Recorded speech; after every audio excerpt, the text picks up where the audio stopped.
Good evening, all. Welcome to the Resilient Living Podcast. I am Jared Wilson, joined by my friend Ryan Steva. Hey, everybody. All right.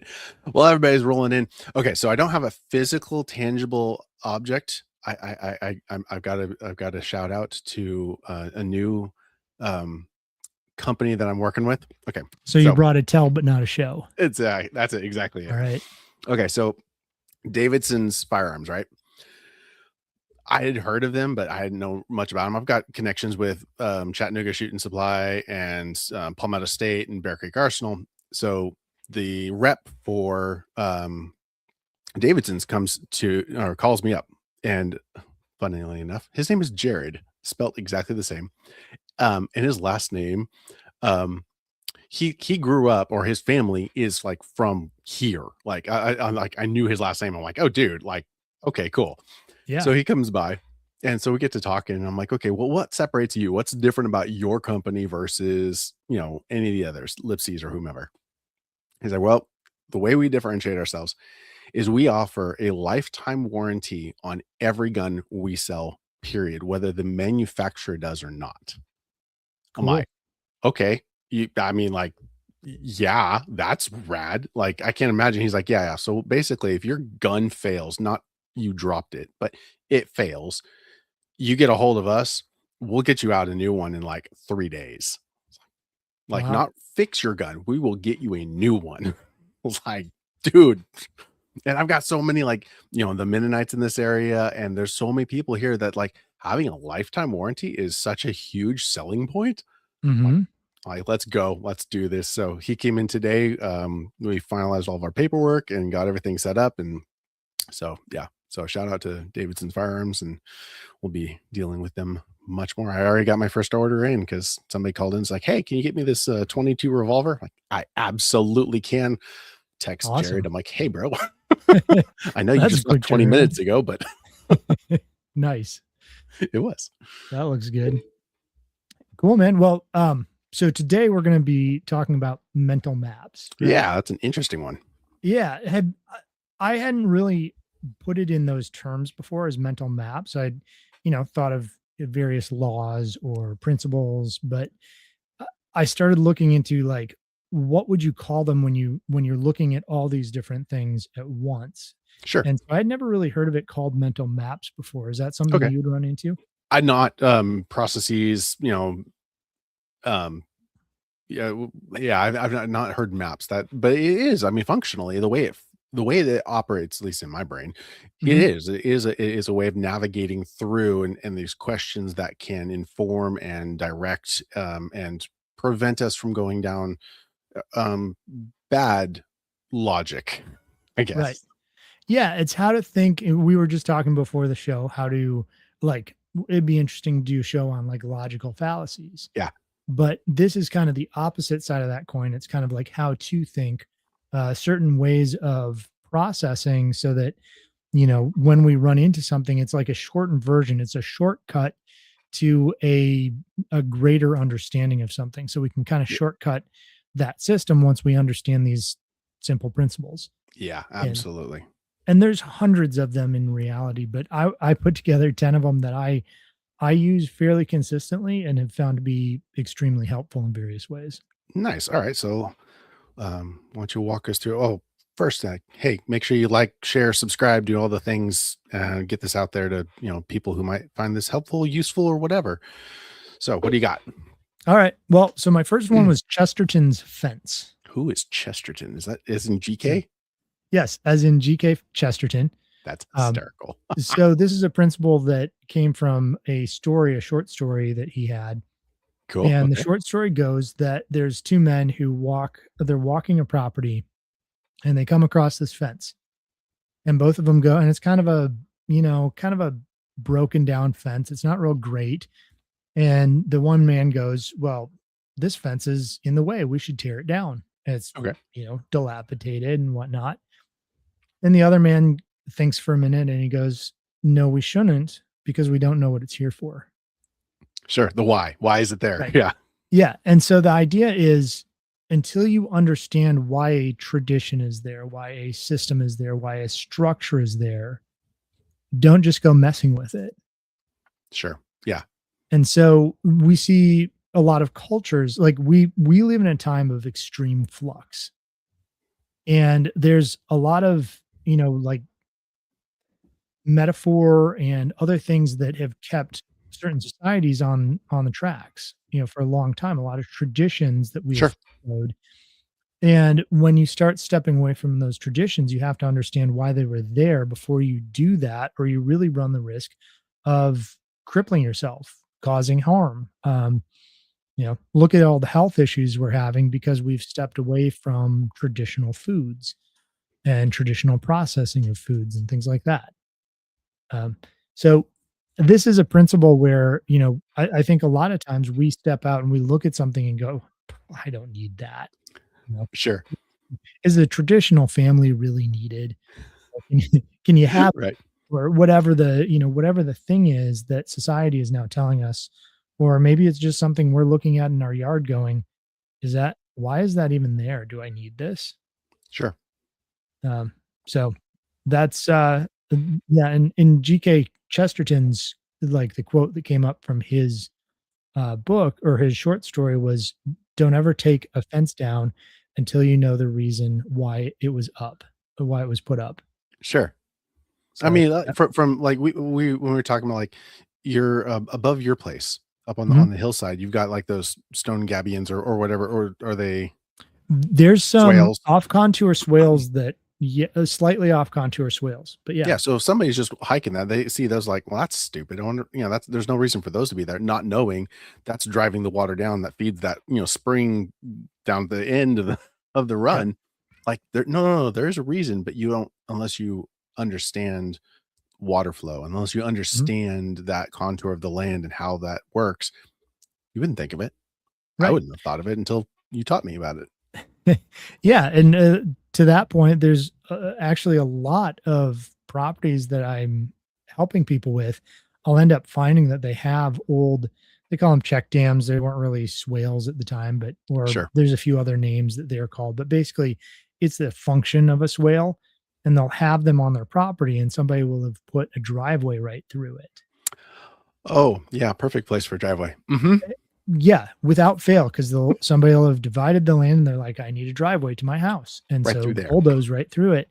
And sometimes they're subtle, so you don't even know they're there, but I can go on and look at LiDAR, and I'm like, "Hey, any chance you're having erosion issues right here on your Funny driveway?" you should mention that. Yeah, Yes.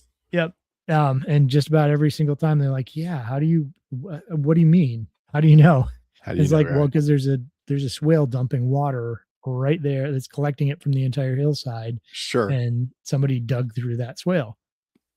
So yeah, that's Chesterton's fence in a nutshell. If you see something that doesn't necessarily make sense to you, and this seems to really hold up, especially with traditions Sure. and societal norms, when you start to look at them and go, "Why do we do this?" A lot of times there's a reason, and it might not be obvious. Yeah, sure. Oh, yeah. And honestly, it's never gonna okay, I can't say nevers, but I think rarely would it come back negatively to ask questions, to wonder why, to look into it, to figure out like, "Hey, that's an odd thing. I wonder why they," instead of, "Well, that's stupid." Right. Exactly. You don't Yeah, and we're gain any knowledge for from saying that's stupid. Now yeah. granted, I say that's stupid a lot, but Don't we all? I mean, sometimes things are stupid, that's true. and sometimes people just start doing things and there isn't a reason for it. And that's probably a good yes, because it's usually when they're just starting to do something, they go, "Well, that's dumb." Yeah. Whereas if Well, it exists, it's like, I wonder why that exists. right. Yeah, and I think, I don't know if we're gonna hit it too much in some of the principles we talk about today, but, that can be another principle is, like, just because we've always done it doesn't mean we should, right? Sure.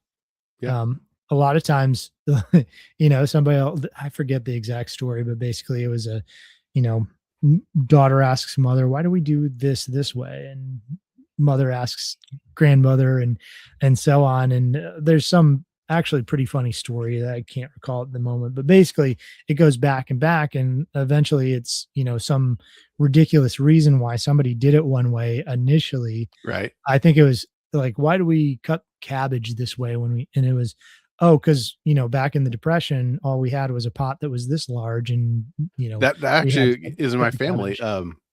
My dad grew up and they would always cut the tip off of the steak. Um, Okay. and it was because the cast iron skillet that grandma had was so small that it wouldn't fit the tip. And so they Oh, would cut that's it off funny. and put it over to the other side to cook. And Yep. so when my dad grew up, that he just cut the tip off and my grandma's like, "Why'd you do that?" He's like, "Because you taught me. Why did you do it?" And she's like, "Oh, because my cast iron was so small that I couldn't fit it." That's really funny. I'm So probably amalgamating you telling me that story prior and this other one I'm thinking but of. I But know yeah, that there's many, many stories along those same lines. It's just because, well, that's just the way we did it, and it's because of some odd reason that we do. I mean, in the automotive industry, the mechanics, shops, you always had those traditional. Oh, well, that's just where we put the oil, or that's what we do with that, or yeah. So no, I yeah. get that. Yeah, and I think Elon Musk of I don't not a big fan, but anyways, he had an interesting story about, this the crossing of wires between engineering. Yeah, And so, like, one there was, like, a fire suppressant side, and then a, insulate like a thermal insulation side, and then a noise suppression side to his to the engineering, and they're all siloed kind of. And right. so he's asking these different departments, like, why is this one mat in the it's a lot of extra cost, it's a lot of extra weight, it's difficult to install and repair. Yeah, Why is it here? And he asks one company or one division, and they're like, oh, that's the other division's thing that they added. And the other division's like, no, it isn't. That's somebody else's. And he right. just went round and round, and eventually he figured out, like, somebody had put it in as an experiment at some point, but it was completely unnecessary. And it just ended up getting left in because everybody assumed it was supposed to be. Right. Sure. So there's an opposite side to Chesterton's fence as well. Like, Sure. it's good to know why you're doing something, and sometimes there's not a good reason. Right. Well, and that's the benefit of asking the question. That's, to Elon's credit, that's he asked the question, like, well, why are you, and Right. then going and finding out, like, haha, there isn't a good reason. Cool. Yank it out.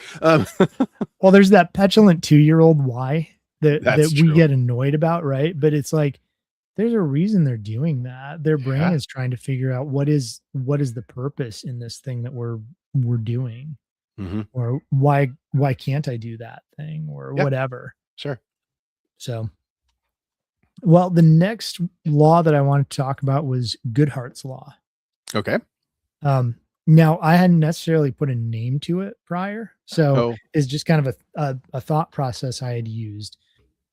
So the idea is, when a measurement becomes the target, people often start optimizing for the measurement instead of the real goal, right? yes. And, And and you use education, which is exactly where my brain went as soon as yep, I read that. I was like, oh yes. yep. So everybody can probably guess where we're going with this, but the easy, low hanging fruit here is No Child Left Behind, Yep. or whatever Any of standardized the standardized testing. testing. Yeah. Yeah. Yeah, because all you're doing is you're putting teachers and students in a place of Teach to the preparing test. for a test, Yep. right?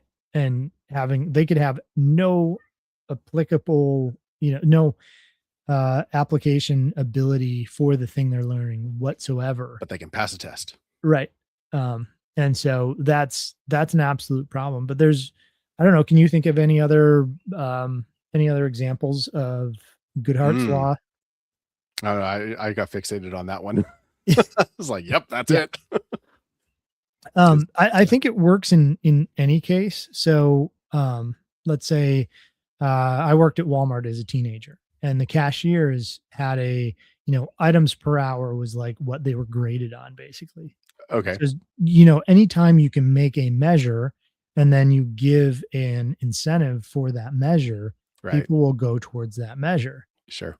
And so, people were trying to get the highest number of items per hour, and I don't think there's any meaningful reward for it. But, so you'd have people there who actually took longer because they log out of their account and log back in Oh, no. every time between scanning for people so that there's no like wasted time in between as Sure. far as what was logged.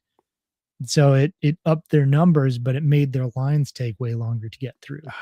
Right. Uh, Well, and like, so okay, so in healthcare, we kind of saw see that continually mhm, in healthcare informatics. So like the idea was like, well, if we collect enough data, we'll figure out a useful way of deriving something out of this data. And mhm, so it was like, okay, we need to collect more and more and more. And now when you go to the doctor, I just had to take my daughter in, and the list of questions to go was insane. I'm like, most of these are non-applicable. mhm. Why are you asking at a pediatrician about all of these more mature issues? I'm like, Yeah, this is just because you can collect the data does not mean you need to collect the data. right. And what is that data gonna be used for? Yeah, Right, right. Like, oh, we'll figure out something like, but you don't need it in the first place, and you shouldn't be right. holding on to this. Yeah, Yeah, exactly. And so I think we see that all over, right? It's there's another way of putting this in one sense um is show me the incentives and I'll show you the outcome, sure. Yeah, right? Is just a different angle at it. And that's a really short phrasing. So I kind of like the show me the incentive, I'll show you the outcome. right. But it's the same idea where if you make if the target becomes if you can optimize for the target, you're going to do that rather than trying to hit the real goal. Right. So make sure your incentives are correct. There was another quote from Elon. It was you said in optimize. It was it was like basically it was like the bane of engineering, like the optimization of an object that shouldn't exist in the first place. Hmm. Yeah. Like, oh yeah, that happens all the time. We're like, it exists, so therefore we must optimize it. Like, W- but it shouldn't exist. Wasn't it Hitchhiker's Guide to the Galaxy that had like a quantum AI that optimized for making For paper making, clips or something? yeah, something like that. Yeah, everything Like must be destroy the used. entire universe to make paper clips as efficiently as possible because that's somehow what it got the idea was supposed to be done. Yes, Um, so yeah, if you create your incentives wrong, and this is great with parenting, if you have the wrong incentives, you'll get the wrong outcomes. sure. Yeah, Um, absolutely. and I think oftentimes we think, oh, we've got this kind of like moral idea of what that should look like. Like our kids should just do this because we're teaching them to be moral. But are you teaching them to be moral if you've got your incentives wrong? Well, yeah, and like how you present that, like so, like with my kids, I often and I don't even follow my own advice in this, so do better than I do.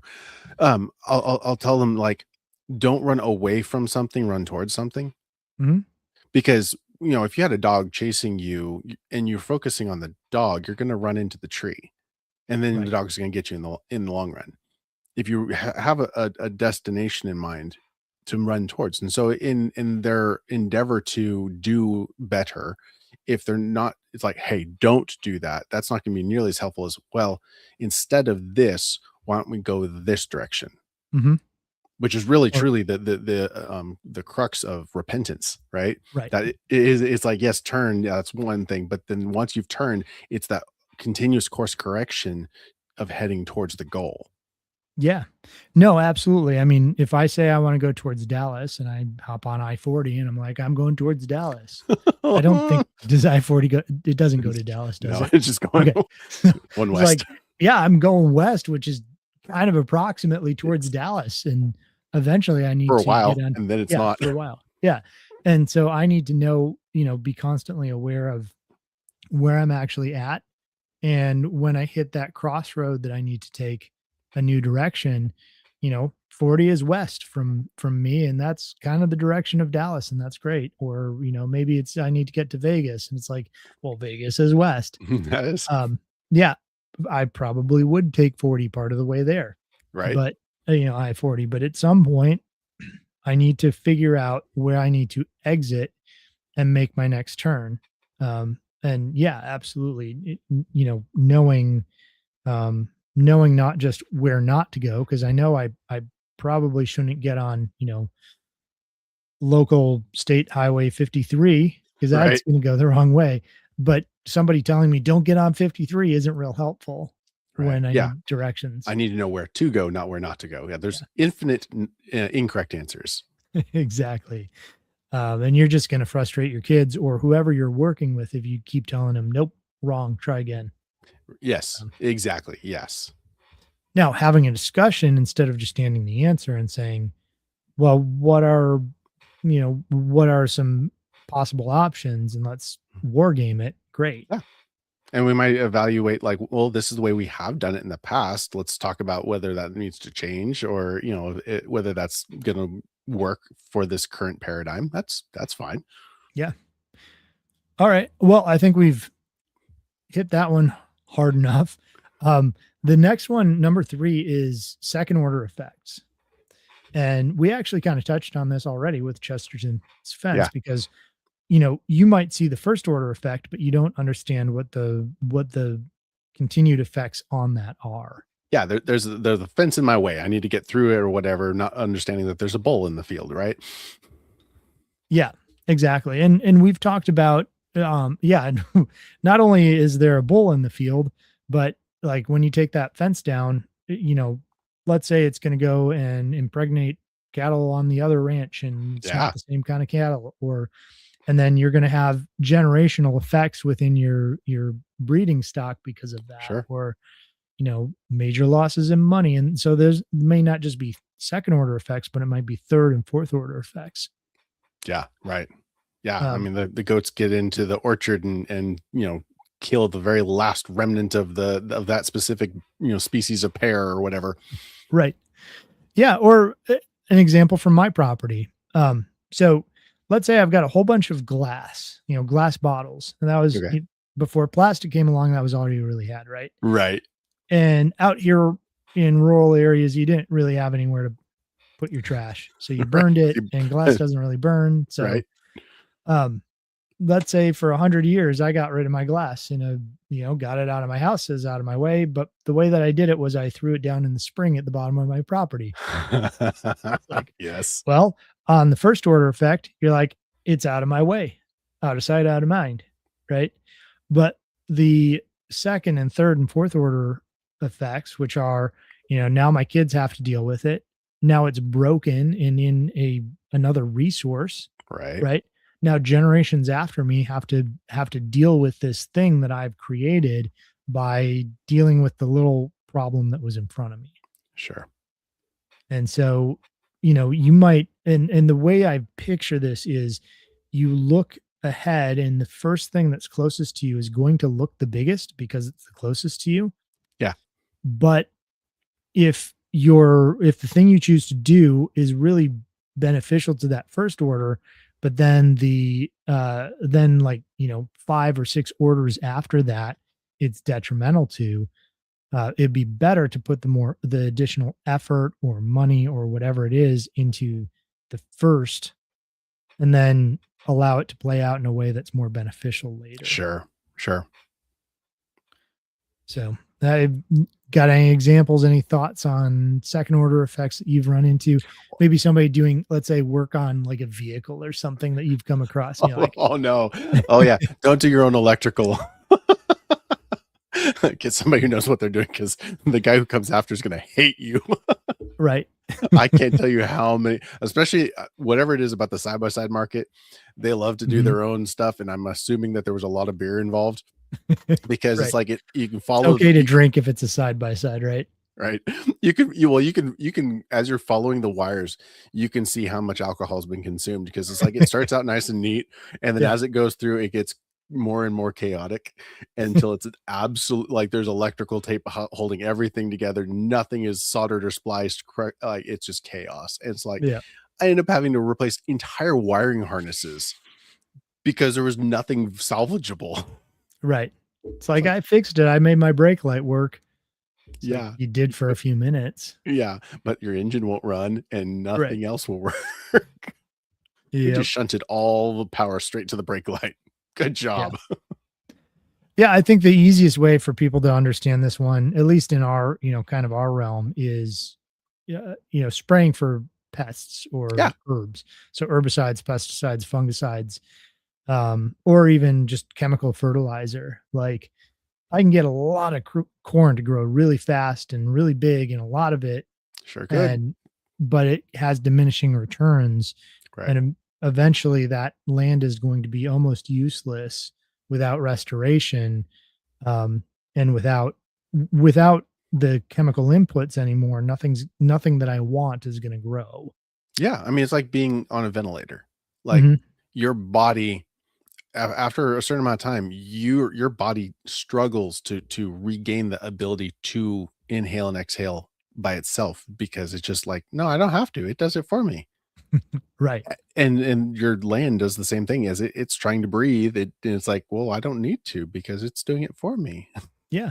Yeah. You kill off the entire, like, okay. So with humans, if you kill off the microbiome of a human, the skin biome, the gut Yeah. biome, the various biomes that we have, if you actually succeed in killing them all off, and we're more biome than we are human By bit. cell count wise, right? By Yeah. quite a bit. Yeah. Um, the human will die. We cannot live without our biome at all. Hmm. Hmm. Like, um, so even if it's like what we would consider a bad biome, Right. a biome is absolutely necessary or our systems fail to Yeah. function. Yeah, a bad biome is better than no biome at all. Yes. Yeah, Right. especially gut biome. They're just now figuring out how incredibly important the gut biome is to all systems within your body. Right. Yeah, your nervous system doesn't work at all without it. Like None of it, like, you yeah, can't nothing communicates. right. Um, yeah. So, anyways, uh, antibacterial or yeah, antibiotics for humans, same thing. Think about Right. the second, third, fourth order event, effects. Sure.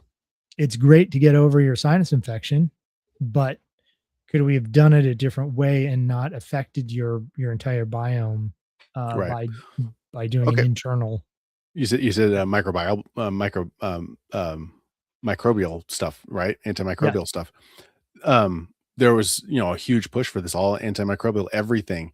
And then a whole bunch of septic tanks started failing all over the place because it was getting washed down with the water and killing the microbiome that digests in a septic tank.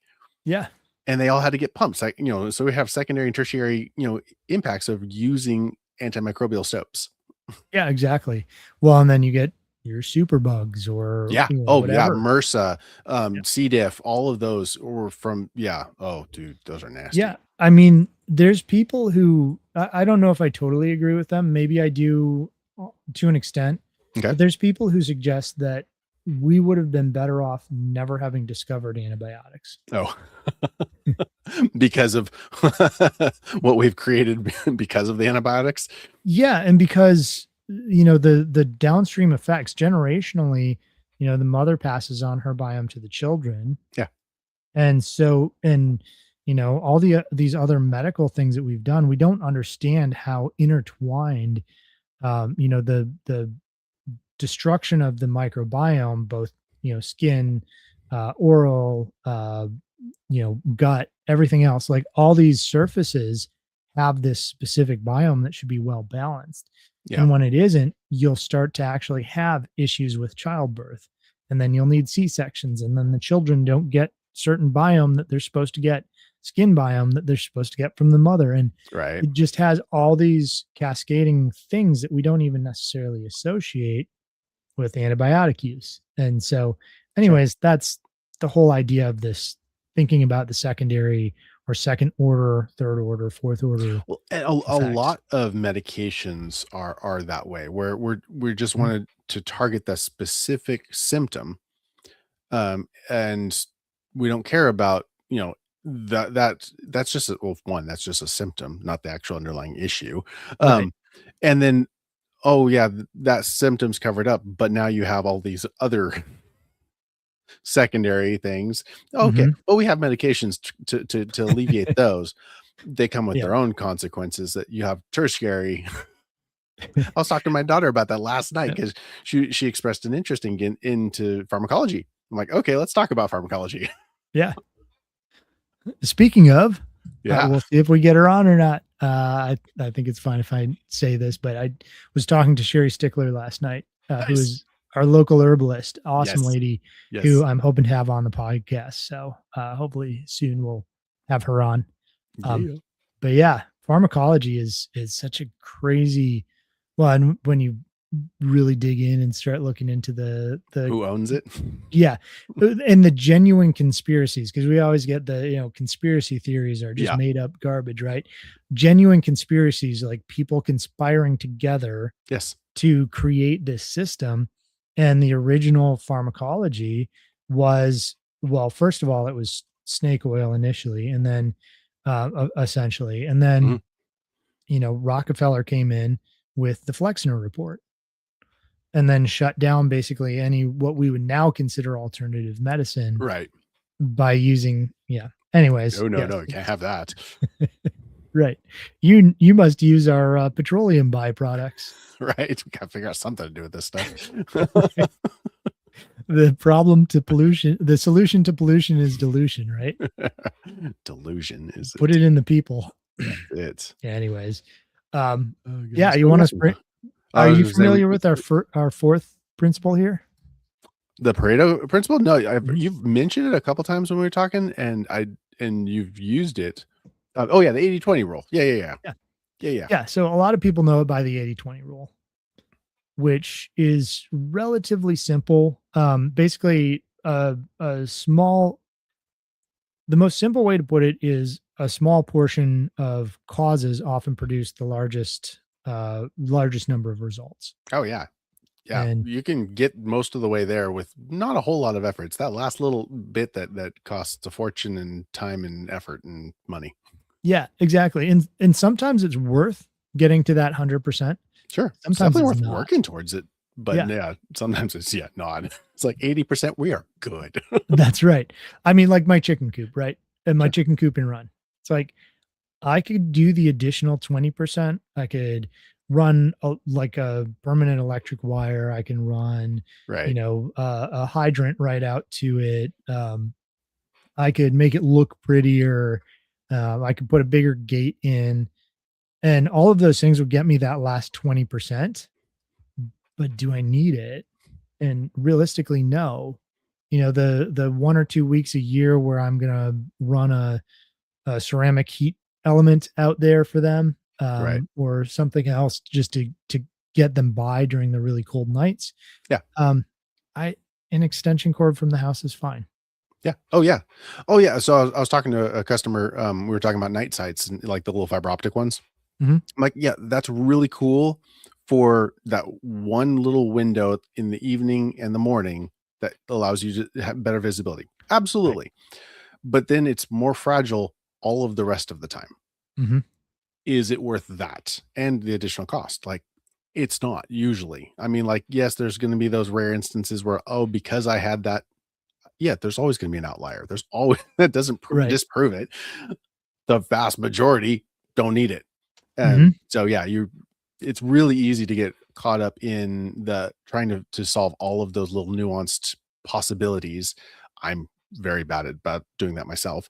But 80%, you're fine. That's great. Right.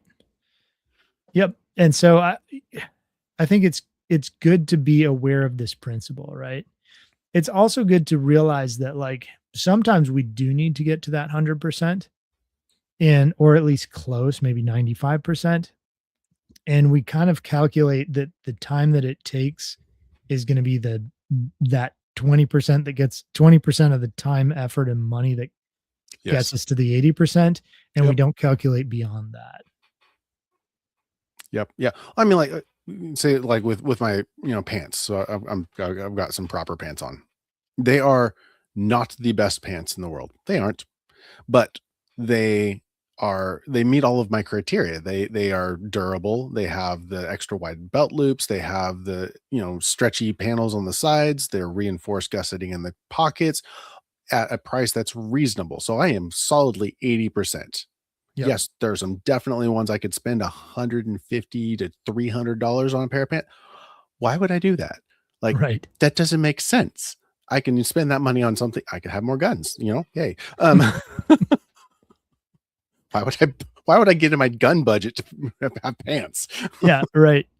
Oh, fun little story about the fiber optic night sight. Yeah. Um, so when I was a kid, our garden got like just overrun by rabbits. We had like Ooh, an open garden, okay. and our dogs kept the deer away. So I decided to take it upon myself to make the problem the solution. Okay. But the rabbits, of course, would only be out like right at dusk Yeah, or sure. like right at dawn. Sure. And so one of those was perfect, and I harvested like 8 or 9 rabbits, and we ate them for dinner for a while, and yeah, Nice. and so But yeah, we that is a created. perfect application for that Right. particular yes. Agreed. Yep, but you're right, it's a rarity where it's actually useful. It's just a really tiny sliver at a time. Right. So, something I forgot on, what was it? Second order effects is I love Wendell Berry's quotes. So I threw one of those in here. And so on second order effects, this is what he said. We have lived our lives by the assumption that what was good for us would be good for the world. And then he says, we've been wrong. Ooh. Ooh. Ouch. We've been like that ends like hard. That's a gut punch. We've been wrong. Ow. Yep. But man, I love the his ability to say something with so few words Just and make his point, yeah, is incredible. and yeah, I had a guy I was talking to in the shop, and we were talking about efficiency in that same light. I was like, yes, I understand being efficient is good, but we've really made it an unhealthy like endeavor. Like we Yep. have to eke every last bit of everything out of everything, irregardless of the cost, Mhm. whether monetary or time or whatever resources. Um, no, Yeah, because we should be looking at efficiency as the whole picture, not just one that narrow. one, yeah, right, And does that not get back to Goodhart's law? yeah, Like, if we're looking at something narrowly because we've made our target this one thing, yep. then we miss the bigger picture, or we miss the yeah, The true forest for the trees, understanding. yeah, Yeah, yep, exactly. So anyways, Pareto principle is the also sometimes known as the 80-20 rule. And mhm, it's really good to keep in mind, one, for planning, because it's easy to assume that the 80% that's easy to get to, that's kind of what we tend to plan for. And the last 20%, we tend to uh, underestimate the amount of time, effort, money that it's going to take. right. And sometimes that 80% is good enough and we should just go that far. And sometimes we need to assume that it's going to be double or more than what we think it's going to be. Unfortunately, yes, indeed. So, principle number 5 is skin in the game. Hmm. And this one's pretty easy to understand. It really is. Like it's one of those like if you've never spent the money on the thing, you really don't have an idea even of what it takes or what it requires or any of it. Like, and that's what a lot of the keyboard warriors that I encounter online, like, really have you done this? Have you like Right. you haven't? Oh, okay, then you can just shut up. I Right. don't care. Yep. Yeah. The quote that I put in here was, the scars signal skin in the game. Right. Yeah. Like, you really don't have skin in the game until you're going to prove it, in that you're going to have battle scars from it. Yep. You're going to have experiences, and you shouldn't be in a position to make decisions for somebody else if that decision doesn't affect you in the same way it does them. Right. Yeah. Yeah. Oh yeah. No kidding. Shoot. And No. did I not just explain our entire political system? No. Mm. Yes. So, anyways, I think people get that one pretty that one's pretty intuitive, Yeah, but I think one of the things we don't do is because we want to be nice and we've kind of been taught to go along to get along, to follow all the rules, to, it's more important to follow the rules than to do what's right in a lot of cases. Like sure. following the rules is doing what's right. And so we don't necessarily think of, like, an example is when I do workshops, I haven't had the right structure to charge people ahead of time, Oh, okay. but I need to. And the reason is if people haven't already prepaid, what I get is a flood of, "Oh, I can't make it today. Oh, yes. Sorry." I'm like, Yes. well, I budgeted for the Yeah. number of, right? And it's like, you have no skin in the game. That's why you can send a text the morning of saying, "Oh, I'm sorry." Yeah. Yeah, Like, that's one of the reasons when I did the CPR class that mhm, I'm like, "No, we're gonna charge because exactly that, people need skin in the game." They are yep, much more likely to, and it's a mental thing, like, if I've spent money on something, like, "No, no, no, I've already invested in this, I'm gonna see it mhm. through." Which is a Yeah, good thing to really have that mindset of like, "No, no, no, I'm going to intentionally invest in this so that I can, mentally force myself to do the thing that I really wanted to do in the first place." exactly. Well, and the other part of it is I feel that people learn a lot better Sure. Yeah, because they when want they've to got, get value from it. right. And so when there's not skin in the game, like, people will be sitting there bored, twiddling their thumbs, Yeah. because when I teach, it's almost always somewhat technical, as I'm sure people have figured out here. I'm talking about technical ideas and how those all tie together, and you kinda have to pay attention from one end to the other to tie all those Yeah, you pieces. can't jump in the middle. No. And so if we're talking about solar or swales or whatever else it is where I'm doing a class, I've set up it's essentially it's a classroom setting. And if you don't pay for it, you're going to be easily bored. But when you pay for it, something switches in your brain and you go, I need to pay attention to this because I just paid $50 to learn this. Right. And it's like, if I don't pay attention to this, I've just thrown away that money and the time. So yeah, skin in the game, we tend to be, I think we're taught as a society to kind of go along to get along, to follow authority, whatever that means. And so we tend to want to be nice and not upset anybody and not do anything that might get a little bit of pushback. And you get pushback when you start asking other people to actually have skin in the game. You're right. Oh, absolutely. Yes. And the Pareto principle is interesting because it works in reverse when it comes to, um, people doing meaningful or beneficial things. Okay. So in the church, uh, there's a saying, and I think it's roughly accurate that about 10% of the people do about on the volunteer side do Mm, about 90% of the work in the absolutely. church, right?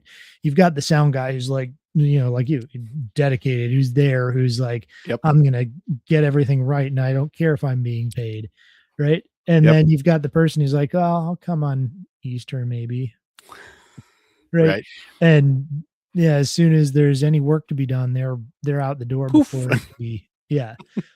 And that's 90% of people, where the 10% of people do most of the actual work. Now, Yeah. I think that speaks to a incentive issue, that we talked about earlier, Yeah. but, and how we've structured things. But at the same time, that's the Pareto principle is interesting because you can see it working the other way around in certain circumstances as well. Sure. Yep. I definitely see that. So this next Yeah. one, number 6, have you heard of Mike this one Mike says, before? Oh, like the saying goes, you get out what you put in. And yeah. yeah, that's that is the truth. I should probably have my comments up. I haven't even been looking. Do we have any other interesting comments or Yeah, questions? Rocky's chimed in a couple of times. Pack Rat's in there. Awesome. Welcome, guys. Sorry, I've Yeah. been We've been blabbering and jamming. haven't even looked. I didn't either. I was like, oh yeah, messages. Shoot. The Yep. map is not the territory. So we're I was watching we were watching Doctor Who last night with the kids, and the comment the doctor makes at one point that the footprint isn't the boot. And when Okay. saw that, I'm like, hey, that's that. Right. Because Yeah. yeah, It's like, you can see the evidence of the thing, but that doesn't in any way really shape in your mind what the thing is. It's not the same. yeah. And how many things in life do we go based off of what is essentially a map? Hmm. We're looking at, you know, we have to essentially take atomic structure on principle, right? We can, Because a there's lot of no what we, analogous anything that's really that we can understand what it actually functionally is. right. And we, I mean, yes, with electron microscopy, we can kind of see the outline of an atom Yeah, basically. right. But a lot of what we're going on with what atomic particles and subatomic particles are Yeah. is like something that's missing, or like what we Well, it's an can't errant see, test or result or something like, right. okay, well, why in the world would it do that? Well, it must have something like this, maybe. And Hmm. we run tests and we go, yeah, okay, that holds up until a test comes up that it doesn't hold Yeah. up. I'm like, okay, back to the drawing boards. Right. Let's evaluate. So far it's unfalsifiable, Right. but And that is the correct scientific mindset of mhm, has yet to be disproven. right. And we're still trying. We're still trying. Then when that literally is it, we are Mhm. trying to disprove it. Yeah, I mean that should be all science should essentially follow. I'm going to put forth a hypothesis, and then I'm going to try to break my Yep. hypothesis. And Any I'm way, going shape, to and put form. it out to others to see if they can break it, Yeah. right? And instead, it's now I'm going to put forth a hypothesis, call it a theory, and then defend it to no end because I'll look like an idiot if it's wrong. Right. Right. So, yeah. Anyways, map is the number six is the map is not the territory.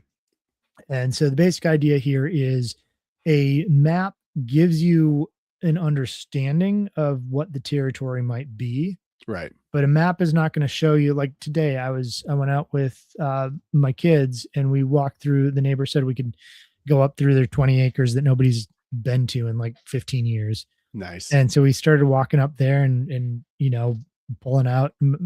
Evelyn got some what do you call it? It's sorrel, forest sorrel Okay. or wood sorrel. It's called. And it's this really tasty, like lemony, interesting thing. And Oh, so, does that show up on the map? No. no.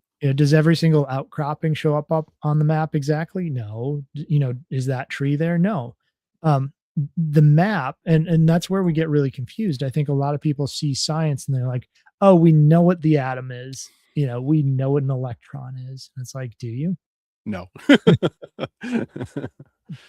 And we do that. I think so often we're so confident in in what it is that we think we're looking at, or we think we've been told, or we think we understand, whether that's just understanding another person or whether that's understanding something scientifically or anywhere in between. Sure. um, a lot of the pushback I get from people about, I was talking to somebody not this last weekend, the weekend before, at a festival, and he's got a soil science degree. And Oh, he's like, you can't grow clover underneath underneath elderberries, because if you grow clover underneath elderberries, you'll have green light refracted back up to, or reflected back up to the elderberries, or whatever the overstory thing is. And okay. plants are stunted by green light because green light is basically what's left after the other plants have. It's like, well, there's still the vast majority of light hitting it from the Yeah. top. You might get a slight increase by brown light, or kind of orangish brown light bouncing back up off of Right. wood chips or soil, but the difference is negligible. And Right. he's like, but you can't plant cover crops in this. And I'm like, okay, Yeah, sure. that's what you learned in school. So that's right. And the map is not the territory. There's a subtlety here, right? It's Right. like, yeah, you're not wrong. I'm sure there's some measurable difference if you make a green underneath your plants that you're trying to grow. Yeah.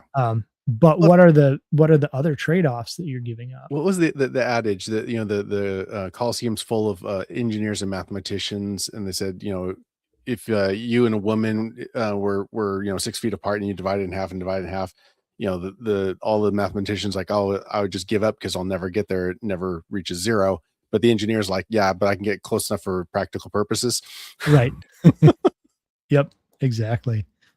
Um, man, there's another principle that's really interesting. No, it's not Gresham's law. There's another law that basically goes, um, the more, and I wanted to include it, but I didn't want to do like all the really best ones because I wanted to maybe do this Does again it with again? some good Yeah. ones. And I'm blanking on the name of it, but it's this law that basically says, um, the more confident you are, Mm. likely the less you know. Oh, yes, right. Yeah. Um, oh shoot. I can't think of it either. One of us has to like look it up I now, know, right? right? This is driving me crazy. But yeah, you're absolutely right. It's really hard because yeah, that at the there's usually they draw it with a curve, like where enough that you think you know everything, and then it drops into the valley of despair or whatever they called it. And then that's where Is you it? get to um I know that I know nothing, basically, is that Mhm. that it's like when I know enough about any particular subject, I realize how little I truly know. Yeah. Yeah, it's kind of the having that Descartes crisis, the Yeah. Cartesian crisis, right? Yeah. Yeah, yeah, yeah. Of of I know nothing except I think therefore I am. And I don't necessarily agree with Descartes on everything, but No. it's still interesting to get to that point where you've become so knowledgeable that you're actually realizing how unknowledgeable and how what the tiny fraction of the things even the things you think you know and can quantify Yeah. are potentially completely unquantifiable once you understand that the totality of the universe and that there's so many things that are so unquantifiable that are Right. required to quantify the thing you thought you quantified. Right. Um, Oh, so yeah. Well, I remember when I was going through to school for sound engineering, um, the instructor, he made this funny point. It's like, when you first start out in sound engineering, you make things sound good. Like you do whatever it takes. You're like, oh, well, I'll just position this mic here and I'll EQ it like this and until it sounds good. And then you learn more, and then you're like, oh, well, you need to have this notch filter, and you need to have this microphone, and oh, you don't have a Neumann, like, and then you get this real pretentious, and then you get to the pro level, and they're like, yeah, I just mix it until it sounds good. It comes right. full circle. That's right. Yeah, I mean, because there's rules you can kind of go by to get close, Yeah. and then you start to learn, and life is really more about like it's not so much about exact like go cook something, and you can follow a recipe and make something pretty decent, Yeah. or you can stop following the recipes and make some really terrible things that you end up throwing away or giving to the dog or chickens or whatever, and make Right. some really awesome things that you never expected to because you've actually learned something about it. Yeah. So, You know how things interact. You're like, well, yeah, like when I'm baking, I'm bad about I don't follow recipes. Like yeah, like me it's like either. it needs this, and like and I'll taste it. I'm like, no, because it's got that in the front and it's got this at the back. I need something in the middle. Like, okay, I'm gonna grab some of this and like, do a little bit of that, and I don't know, some of this. I'll give it to Meg, and she's just like, "That's really good. What'd you put in there?" Mhm. I go, I have no idea. I know the items, I don't know the amounts. Right? Oh, definitely. Yeah. So Dunning-Kruger effect was the one I was trying to think of. Yep, Yeah, that's the one. yep. So, um, a bonus number 11 for There those you go. listening is Dunning-Kruger effect, and maybe we'll talk about that some other day a That little could be a bit whole more in depth. podcast in and of itself. Oh, yeah, man. It's interesting, and there's all kinds of, great graphs on the Dunning-Kruger effect, and memes and things. Oh Really yes. fun. Oh yes. Um, so I'd look that up. All right, number 7, feedback loops. Yeah. We've kind of talked about this before in designing systems. Yeah, I mean, yes, yes, definitely. Anytime we have a feed, any kind of feedback where you can monitor, self monitor, and fulfill something, it's like heck yes. But then yeah, you've got it from the negative also, which Mhm. is really. good. Yeah. So let me kind of read what I put here, which was positive feedback affirms change. So you get a positive feedback, it'll affirm that the change was useful, while negative feedback stabilizes or corrects the system. So as you get negative feedback, you can start to stabilize that system and go, okay, this thing's working, this thing's not. Mhm. Whereas positive feedback, it gives that, it amplifies the change, and so there's a couple of different ways of looking at a feedback loop, both from the positive perspective as well as from the negative perspective. Another way to put this, and this was Donnell Meadows. I think I'm saying that name correctly, but the quote there was, "A negative feedback loop is self-correcting." So if you've got a loop that that is a negative feedback, it self-corrects, which is really, really helpful. Whereas a positive feedback loop is self-reinforcing. And so you can build your feedback loops and look at them and understand them in such a way that you can move towards something that's self-reinforcing or self-correcting, depending on what you need. And obviously we don't want to get too far on either end, or Right. self-correcting, it becomes useless because it's everything's wrong, Yeah, right? And you right. can't do anything because it's not perfect. Whereas on the other side, it's kind of like having that yes man who tells you that's a great idea. AI. Yeah, thanks, Chat ChatGPT. GPT. That's that's brilliant. Somebody did one. I'm going to try to use more family friendly I know where you're language going than with they this. did. But he did an entire bit on talking with ChatGPT about a business idea of poop on a stick. Yep, And that's ChatGPT brilliant. is like, "Yeah, that's a great idea. You should. That's really edgy. People will love it." Oh gosh. Well, okay, so, like, even from, like, a practical application, I was thinking about, like, you're talking about feedback and the especially the positive amplifying change versus the negative stabilizing and correcting. Like, sailing. Like, if you're Mhm. tacking into the wind, as you're going, like, you're gonna pick up speed. It's a good thing. It's a positive. But then when it gets too much, you'll lean in, you'll list in, and it will reduce your cross section of your sail and will self stabilize. It will, lower your speed back down Mhm. to where you can actually manage it. Rivers, we see the same thing as speed increases, you see higher erosion on the outside edge of the corner, increases the corner's turn rate, which reduces the velocity of the water, slowing it down, self-correcting. It's Yep. it's a natural system. Yeah. No, you're right. Erosion is in the case of a river where it's creating a larger bend, Yeah. is a negative feedback loop, right? It's creating that resistance and slowing it down. So yeah, those are great examples. I like those.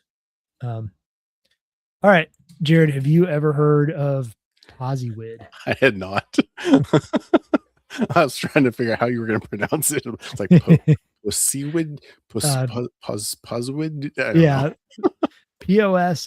POSIWID, which stands for the purpose of the system is what it does.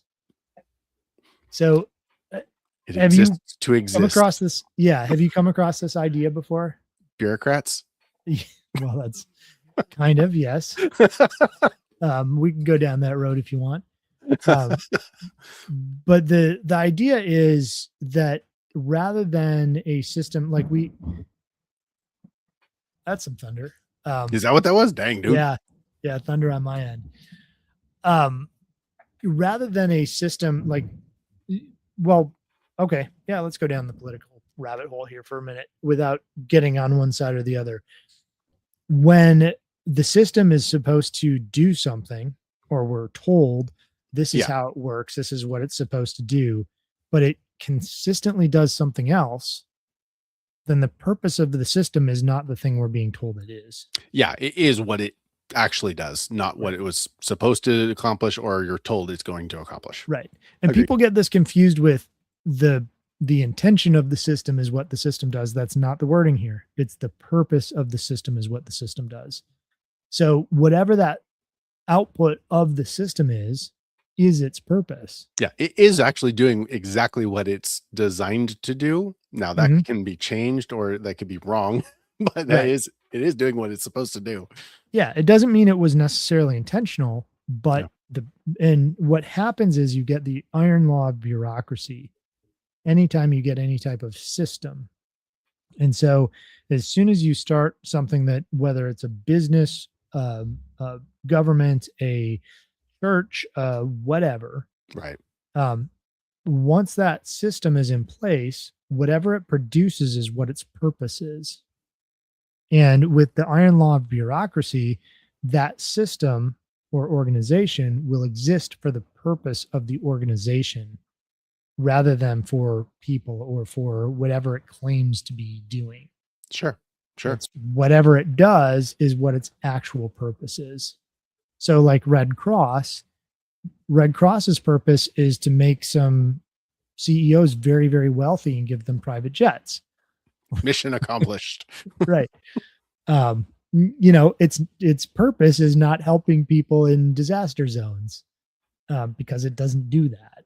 No. Um, Been there, so done that. They didn't. no. So the purpose of the system is what it does, and understanding that, and again, it's not the intention of this system is what it does. It helps you remove yourself from what's considered the intention of the system and going, well, what does it do? Yeah. And so before What's I it dedicate actually my accomplishing?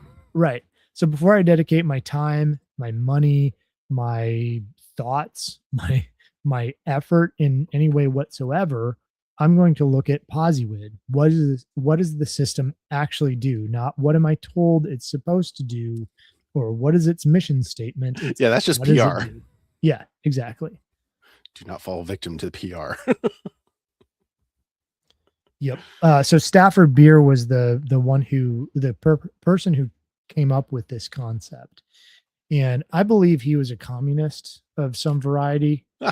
So I wouldn't go down his you know, political beliefs, or follow him for that purpose, but he was a Okay. brilliant person So in another broken sense. clocks right twice a day. So, you know. Right. Well, I mean, he was recognizing, he was seeing what capitalism and in a lot of cases what communism was doing, and he was talking about it. He was Oh, saying, okay. if this is what the outcome is, that's what the purpose is.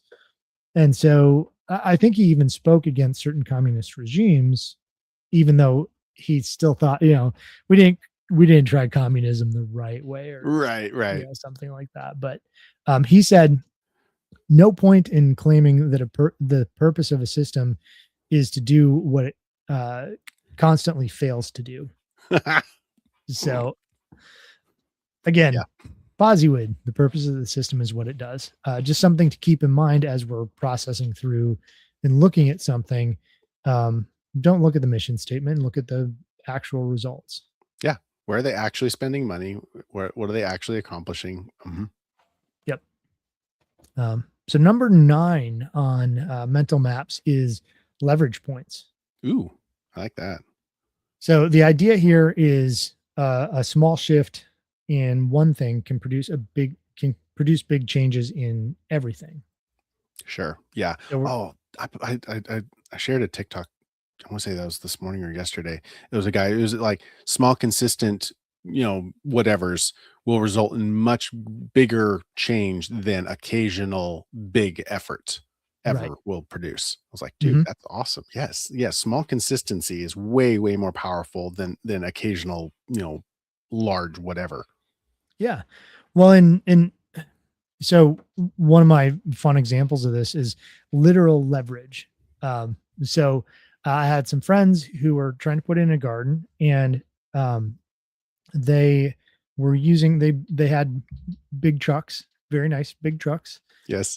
and we were using logs as the perimeter as well as to put in some Oh, terraces. okay, cool. And they had this big pile of kind of tangled logs. And so they're using their trucks and some chains and ropes and things to pull Oh, these things drag them around. out. Yeah. Yeah, as digging up the yard, and it wasn't getting them where they needed them. And I'm like, you know, let's just use leverage. They're like, Yes.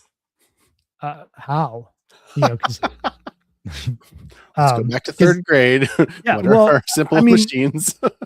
these were people who were awesome at what they do, but they like it's just like so many of us, and those often trying to get into homesteading and things. You know, a lot of people don't grow up interacting with the physical world. Sure. Yeah. And so just even how you use your muscles or how you approach something, you know, our second story or the side story, I worked with this guy who had, you know, big, pretty muscles. He Okay. was, you know, Yeah. gym rat, Yeah. Yeah. right? Yeah. And we were working out in the field and, you know, we're digging a hole and he's got this hole right next to another. And he's like a quarter of the way done and I'm all the way done. And the guy next to me is like, you know, some short, like, I don't know, what is trying to think of the Lord of the Rings characters that are short and beards. Dwarfs. Anyways, dwarf. Yeah. He's like, Okay. you know, like that kind of, Little stocky guy. yeah, little stocky guy. And he's got like 2 holes done. Oh. Oh. Yeah. Right. And so this gym rat guy who's got big, pretty muscles, Yep. he doesn't know how to push a shovel into the ground the right way and pry it out. Yeah. Sure. Anyways, it's so many people just don't have those skill sets. So, anyways, these friends who I was helping with their garden, I was like, let's use leverage. And so what we did is I was like, okay, so first of all, we need to use a leverage point to push the log up just a little bit. Yep. So then we can get a fulcrum underneath it, you know, a point.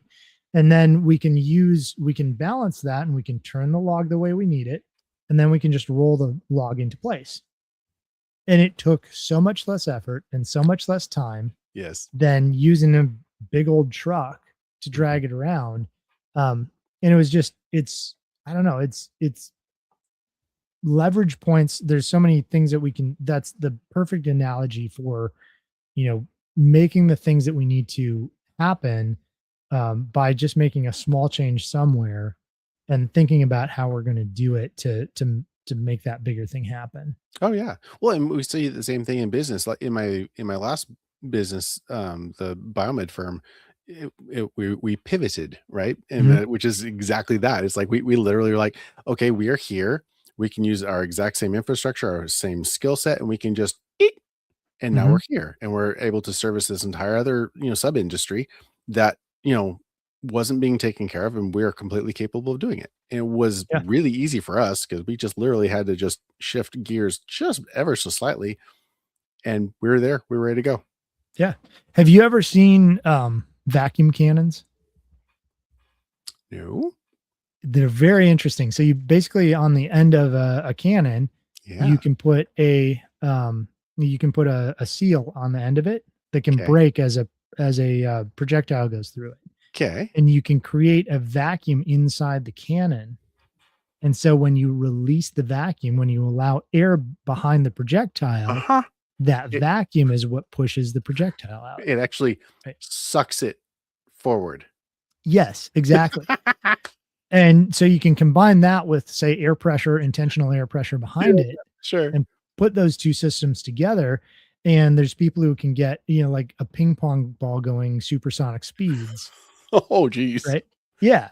And so it's a really cool idea. But if we're looking for, you know, thinking of leverage points or that Yeah, vacuum, we're looking for the void. We're looking for where the vacuum isn't filled, and sure. we can step in and have this really accelerated growth or accelerated ability because the void's not filled. And for, you know, what's right behind me, right? The Homestead Consultant, I chose a name that said exactly what I do and I do exactly what I say.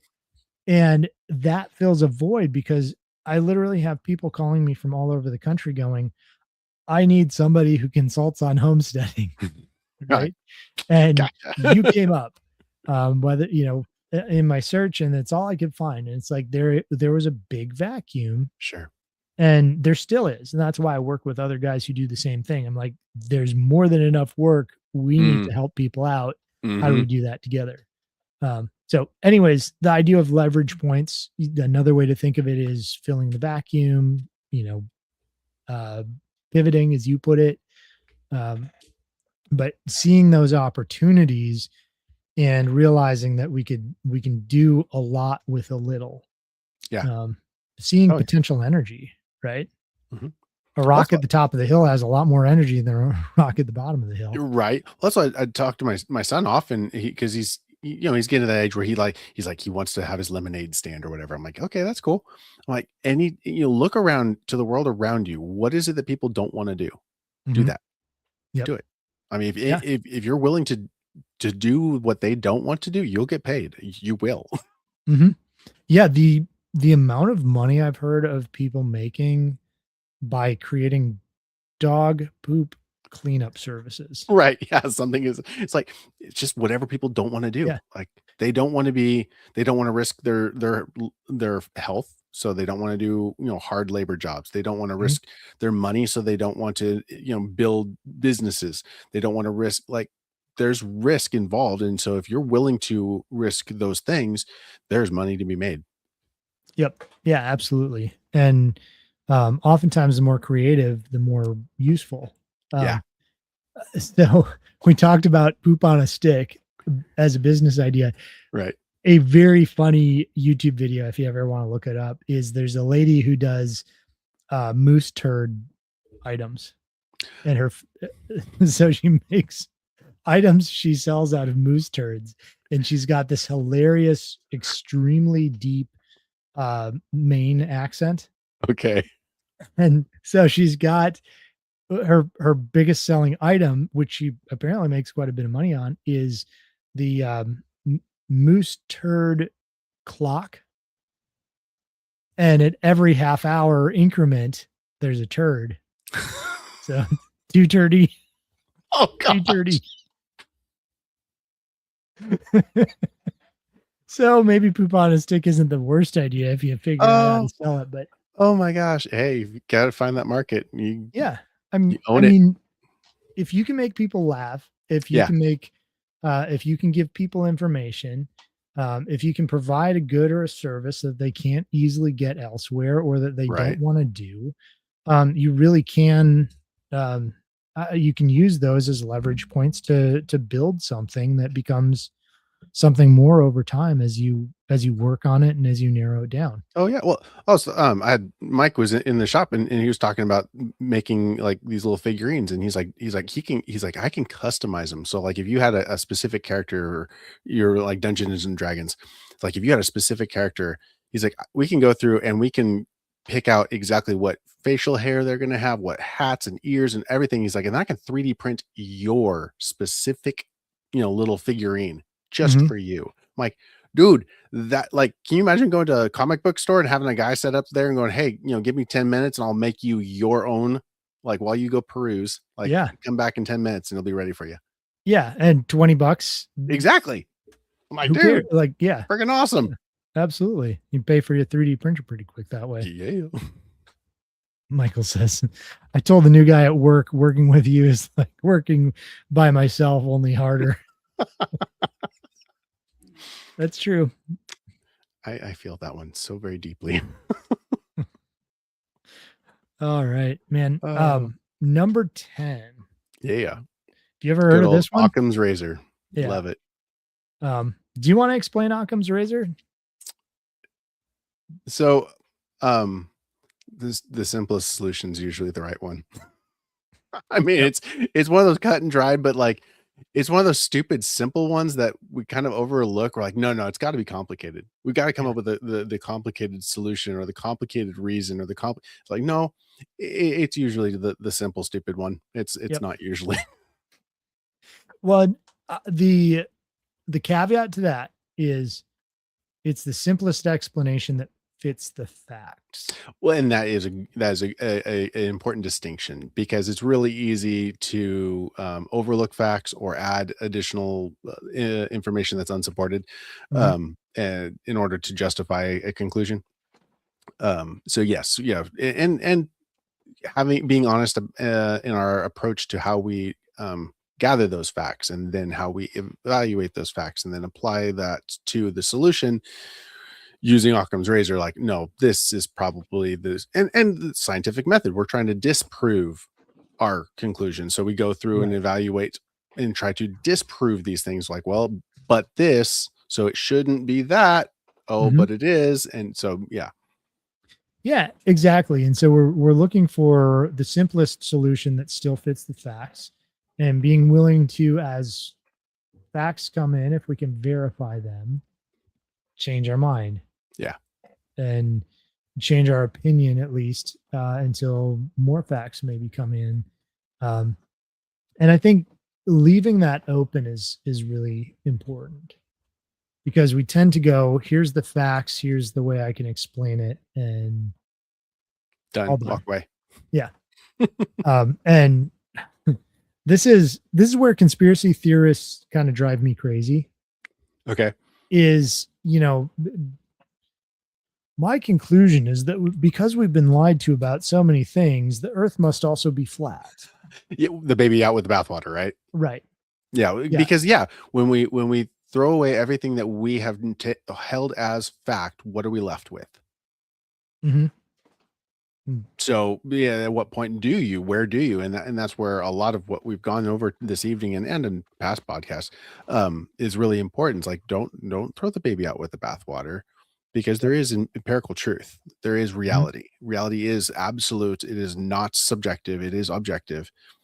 And we can ascertain things. We can measure things. We can quantify and verify and validate things. Yep. Yeah, it's like, don't throw out science because Fauci told us he was science. Yes. Also, don't discount all conspiracy theories because, some person that believes that something that's actually pretty verifiably true also believes that the earth is flat. Well, they're an idiot, okay? And if you're watching this and you think the earth is flat, I don't know what to tell you other than Got you a can bridge to verify sell you. this yeah. You can verify this independently, easily on your own. It's not a hard thing to do. Trigonometry is a thing. Yeah.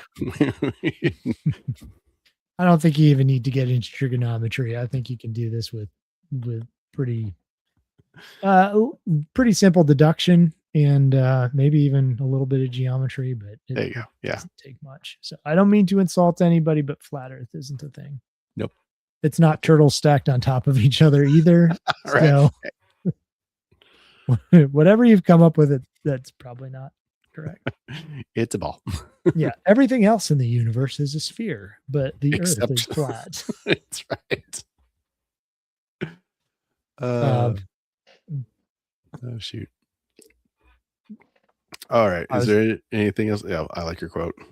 Yeah, you wanna read that off for me? So Plurality should not be posited without necessity, which is definitely a more complicated way of saying it. it is. I think it's good. It is. I think maybe the other thing I want to say about Occam's razor is, in troubleshooting, one of the things that I've found is when you have more than one issue and it confounds it, Yes, that can really throw you through a loop. very much so. And so an Occam's razor becomes very difficult to apply in those circumstances. It may still be valid, but it might be more difficult to get to. Yeah. And it's still useful because of the caveat is that the facts fit, or the Right. explanation that the facts still fit. Yeah, and that's why, like, in diagnostics, I tend towards the half split methodology, just because if I have a good input Mhm. and I can go halfway through the circuit or through the system, and I can validate that what should be there is there. It doesn't matter if it splits from there and there's multiple things that have failed because there was a errant power spike and blew out multiple, caps and resistors along the way. So it's, showing multiple different weird symptoms. As long Right. as I can continue that half split up to the point where I find a failure. Okay, let's replace that. Oh, look, now we have that other failure because it's further down the chain. Yeah. Now, just so to mince words here, You're you good. mean isolate a failure, Yes. correct? Yes. Okay. Isolate. Gotcha. Yes. Yep. Yeah. So if I can start from my input side and work toward the output side, I'm less susceptible to the trying to conflate problems, because I'm not looking at the outputs. I'm looking at the inputs, and the inputs are absolutes, and I can validate and verify that they're there. Whereas if I'm focusing on those outputs, they're not there. So I don't know. I can start fussing with anything on my engine. Not, it's like, oh, well, it's not running. Well, I'll start yanking wires or checking this or that. Well, it's because it's out of Right. gas. Right. Yeah, you don't need to start at the spark plugs, or, Right. maybe you do. Maybe that makes the most sense. But in most cases, if you're out of gas, your fuel, you just go look at your fuel gauge and it says empty and it won't start and it sputters a little. Right. Yeah. The simplest So solution. Occam's razor Yeah. is like, well, there's probably a fuel issue. It's like, Right. maybe your fuel pump died, or that's fine. But you need three things. You got fire. Okay. Yep. Well, maybe that fuel thing. Yep. Exactly. Vic says, "Wow, I thought we were friends. Now you tell me the earth isn't flat." I love you, Vic. Oh goodness. All right. All right. Well, I think that kind of wraps up the Yeah. 10 I had. Of course, like I said, there's a ton more. So if people want to hear another episode on all the various others that didn't quite make it, the second string, or Right. actually like the Dunning-Kruger is right up there on the top for me. But if people want to hear like another episode on some of our favorites, let us know. Yes. We'll do it. Hit us up Or online, comments, logical whatever. fallacies. I want to do logical fallacies. I think yeah. that'll be fun. Why don't you set that one up? We'll do that one Okay. sometime soon. We can do that. Awesome. So anyways, that's everything I had. Hopefully it helped people think through things and gives people a little bit new frame of reference for Right. various things that you run into daily. So Jared, you want to tell people where they can find you, what kind of stuff you do? Absolutely. Okay. So I am Jared Wilson. I run Resilient Living. You can find us at resilientliving.com. Appreciate you too, Vic. You can find my physical shop at the corner of Hodges Ferry Road and Highway 111, halfway between Sparta and Spencer. We sell guns, we sell ammo, we sell knives, we sell camping gear, outdoor gear, body armor. You can just call us the Prepper's Paradise. We've got it all. We've got books, but really what I love doing is just helping you solve problems. And I mean, like whatever problems. I had somebody come in and ask me about a backup camera for their car. I'm like, you know what? I can find you that. I can get that. So I did. Yeah, cool. So that's what I do. That depth of research and the ability to understand how various things work and why they work and why they don't work is awesome as far as a resource for your customers. That's cool. Backup camera. Did you look into any of the solar backup, wireless That's exactly backup? what I got. Cameras? Okay. What did you think of it? She didn't want to do a wired system. I'm like, okay, well, I have a solution for that. They have, a little standalone solar panel, with a little battery, and it looks really good. Like it's Awesome. pretty solid. Man, shoot me if you've got, I don't know if you have an affiliate link, but if you do, shoot it to me, because I've been thinking about that. One, because it would work great for my truck, which is old school, dumb truck, which I love. But two, if I've ever got a trailer on there where I can't see behind me, you can angle it down so right at your hitch, so you can back right to the. Well, you can back right to the hitch, which is awesome, but you can put it on your trailer. Oh yeah. Right? If you've got like one of those enclosed trailers, just magnet, connect it to your trailer, and now you can see behind you. That'd be sick. So anyways, I was looking at those thinking those look awesome, but I don't know if they're just Chinesium or. I'll find out. It'll be in on Thursday. Okay. Awesome. Yeah. Let me know. Do a review of it. Hey, there we go. All right. So I'm Ryan Steva. I run the Homestead Consultant. If you want more information, you can watch my YouTube channel. I've got tons of DIY stuff there, as well as how to build out your own systems for springs or whatever, solar, whatever you're into. I've probably got some content on it. And otherwise, if you want to get a hold of me, go to the homesteadconsultant.com. You can get all my contact information and harass me via email or text or something if that's your thing. Nice. All right. Make sure you like, share, subscribe, do all the things. It really helps us out. And until next Tuesday, 7:00, we will see you later. Night, everybody. Night.